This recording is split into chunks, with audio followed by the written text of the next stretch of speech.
আসসালামু আলাইকুম friends, welcome to my channel. তোমরা যে যেখান থেকে দেখছো না কেন, আশা করি সবাই ভালোই আছো। আজকে আমি তোমাদেরকে তৈরি করে দেখাবো টক মিষ্টি তেঁতুলের আচারের রেসিপি। এতটাই লোভনীয়। এখানে আমি নিয়েছি তেঁতুল, দেখতে পাচ্ছ ফ্রেন্ডস। এখানে আমি 250 গ্রাম তেঁতুল নিয়েছি। আমি বিচি সহই তেঁতুল নিয়েছি, কারণ বিচিওয়ালা তেঁতুলের আচার খেতে কিন্তু অসাধারণ টেস্ট হয়। এখানে নিয়েছি আমি খেজুরের গুড়। আমি এখানে প্রায় 2 কাপের মতন খেজুরের গুড় নিয়েছি। আমি একটা ফ্রাই প্যানে 6 থেকে 7টা শুকনো মরিচ এবং ধনিয়া দুটোই আমি একটু ভেজে নেব। আমি এটা ভেজে পাটায় বেটে নেব। ফ্রেন্ডস, আমি একটা প্যানে দিয়ে দিচ্ছি সরিষার তেল। এখানে আমি রাঁধুনি সরিষার তেল ইউজ করছি। তোমরা যে কোনো ব্র্যান্ডের সরিষার তেল ইউজ করতে পারো। এই টক মিষ্টি ঝাল তেঁতুলের আচার খেতে যে এতটাই টেস্টি, সবাই ছোটো বড়ো সবাই পছন্দ করবে। আর তেঁতুল দেখলেই তো জিভে জল এমনিতেই চলে আসে। আমি দিয়ে দিচ্ছি তেজপাতা। আমি একটু তেলের ভিতর একটু ভেজে নিচ্ছি, তাহলে ফ্লেভারটা কিন্তু অনেক সুন্দর আসে। দিয়ে দিচ্ছি আদা রসুন জিরা পেস্ট। আমি এখানে বাটা মশলা ইউজ করছি, চাইলে তোমরা শুকনো উপকরণও দিতে পারো। আমি তেলের মধ্যে মশলাটা একটু ভেজে নিচ্ছি যাতে কাঁচা স্মেলটা না থাকে। দিচ্ছি শুকনো মরিচের গুঁড়া। আমি প্রায় এখানে 1 চামচেরও কম শুকনো মরিচের গুঁড়া দিয়েছি। তোমরা চাইলে কম বেশিও দিতে পারো, কারণ তেঁতুলের আচার যদি একটু ঝাল ঝাল না হয় খেতে কিন্তু তেমনটা ভালো লাগে না। সেখানে আমি 1 চামচই শুকনো মরিচের গুঁড়া দিচ্ছি। সামান্য একটু পানি দিয়ে মশলাটা সুন্দর করে ভেজে নেব। ফ্রেন্ডস, দেখতেই পাচ্ছ আমার মশলাটা কিন্তু অলরেডি ভাজা হয়ে গিয়েছে। দিয়ে দিচ্ছি আমি গুড়।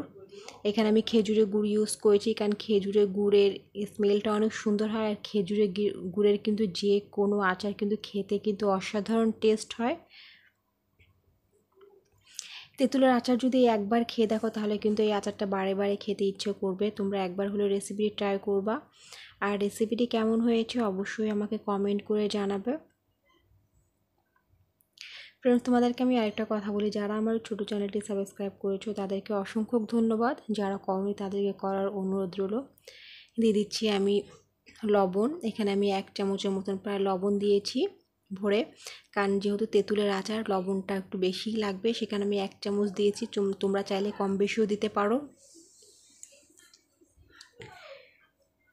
বাসায় যদি এই তেঁতুলের আচারটা তৈরি করো, তাহলে বাহিরের তেঁতুলের আচারটা কিন্তু তেমনটা ভালো লাগবে না, কারণ এতটাই পারফেক্ট হবে, এতটাই স্বাদ এই তেঁতুলের আচার। তোমরা একবার হলে রেসিপিটি ট্রাই করে তারপর আমাকে বলবে কতটা পারফেক্ট এবং সুন্দর হয়েছে। খেতে কিন্তু অসাধারণ লাগে। আমার গুড়টা কিন্তু গলে গিয়েছে, দেখতে পাচ্ছ আঠালো হয়ে গিয়েছে। এবার আমি দিয়ে দিচ্ছি তেঁতুল। তেঁতুলটা কিন্তু আমি আগে থেকে ধুয়ে রেখেছিলাম ফ্রেন্ডস। আমি দিয়ে দিচ্ছি তেঁতুলটা ভালো করে আমি একটু নাড়াচাড়া দিয়ে নিব। একটু গুড়টা আঠা আঠা হয়ে গেলে তখনই কিন্তু তেঁতুল দিবে, তাহলে কিন্তু ভালো হবে। আমি একটা খুন্তির সাহায্যে আমি তেঁতুলগুলি সব গুঁড়ো গুঁড়ো করে দেব। যখন আমি তেঁতুলের আচারটা তৈরি করছিলাম, তখন কিন্তু আমার জিভে জল চলে আসছিলো যে আমি কখন এই তেঁতুলের আচারটা খাবো। অসাধারণ লাগে তেঁতুলের আচার। আমি কিন্তু প্রায় এই আচারটা করি আর আমি স্টোর করে রেখে দিই, যখন ইচ্ছা হয় আমি তখনই খাই। কারণ তেঁতুল হচ্ছে সবার প্রিয় একটা টক, সেখানে সবাই তেঁতুলের আচারটাই বেশি পছন্দ। টক বলতেই বেশি ভালো লাগে টক। আমি অনবরত ভালো করে নাড়াচাড়া দিতে থাকবো। ফ্রেন্ডস, দেখতেই পাচ্ছ আমার পানিটা কিন্তু শুকিয়ে আসছে। আমি আরেকটু শুকিয়ে ফেলবো। কতটা পারফেক্ট একটা কালার আসছে। এতটাই মজার এই তেঁতুলের আচার, অসাধারণ টেস্ট।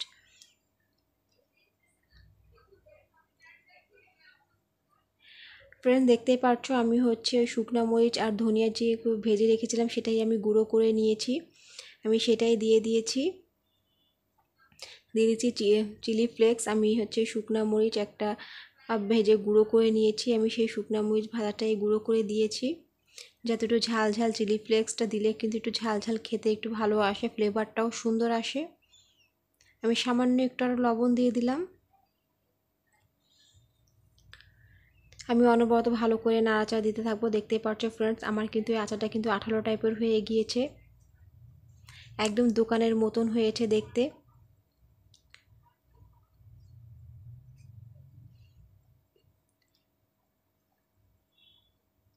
কতটা আঠালো হয়েছে দেখেই বুঝতে পারছো আর কতটা পারফেক্ট এবং লোভনীয় লাগছে এই তেঁতুলের আচার। একবার হলে রেসিপি ট্রাই করবা, আর রেসিপিটি কেমন হয়েছে অবশ্যই আমাকে কমেন্ট করে জানাবা।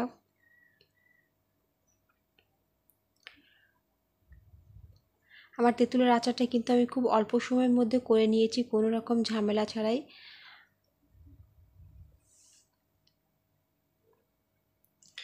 এই তেঁতুলের আচার কিন্তু ছোট বড় সবাই পছন্দ করবে। আমি সামান্য একটু রেখেছিলাম, আমি সেটাও উপর থেকে দিয়ে দিচ্ছি। নামানোর সময় দিয়ে দিলে কিন্তু ফ্লেভারটা অনেক সুন্দর আসে। আমি চুলার জালটা বন্ধ করে দিয়েছি। আহা, এমন তেঁতুলের আচার যদি থাকে তাহলে কে না খেতে চাবে, কার না খেতে ইচ্ছে করবে। অসাধারণ টেস্ট এবং দেখতে কিন্তু অনেক লোভনীয় লাগছে।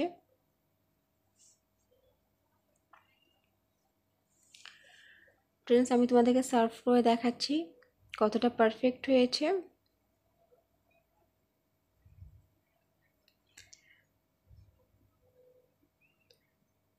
ফ্রেন্ডস, এ দেখো আমার তেঁতুলের আচার কমপ্লিট হয়ে গিয়েছে। একবার হলো ট্রাই করবা।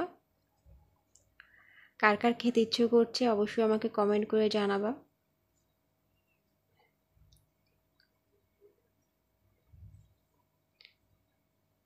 ভিডিওটি ভালো লাগলে অবশ্যই লাইক কমেন্ট সাবস্ক্রাইব করতে ভুলবা না। সবাই ভালো থাকো। Bye bye. আল্লাহ হাফেজ। আসসালামু আলাইকুম।